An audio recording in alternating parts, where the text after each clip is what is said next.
All right, let's talk Jeanette McCurdy. Let's talk about the book. I'm glad my mom died, but more specifically, this question about why I didn't say anything and didn't speak up. And the answer is I was not there.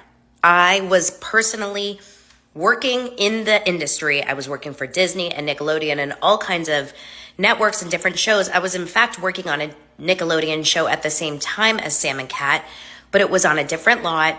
It was with different sets of producers, and I did not have any instant connection.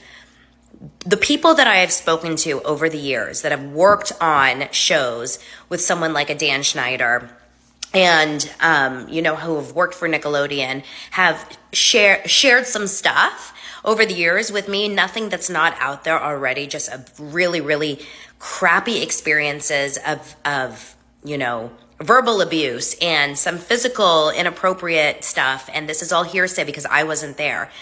The problem with this industry, and this is just about Dan Schneider, this isn't even touching on Mom, because that is the worst part of that whole thing. The problem with this industry is too many people, and things started to change around Me Too, like a few years back, but too many people get away with really inappropriate behavior. It doesn't have to be sexual. It doesn't have to be inappropriate or with minors. It just is abusive. There was too much abusive behavior in this industry that if you literally handpicked every single person that did anything that was a little bit abusive on those sets, like it would be very hard to find a large sets of crew members and producers. The longer I worked in the business, the more I saw of great people. There are great, fantastic executive producers and writers that would never act this way. But yes, there is a whole set of very, very abusive, mostly verbally abusive, but other ways that have worked in the industry. And some have been found out and fired, and some have not.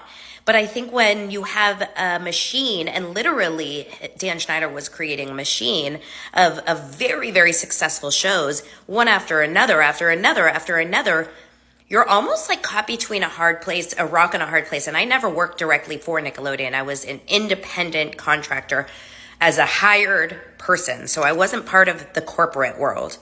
But I imagine a lot of times they weigh the benefits and the negatives, right? Like, okay, so we've heard this, but look at all this amazing stuff that's happening. That's my take on why no one said anything until they said something, right?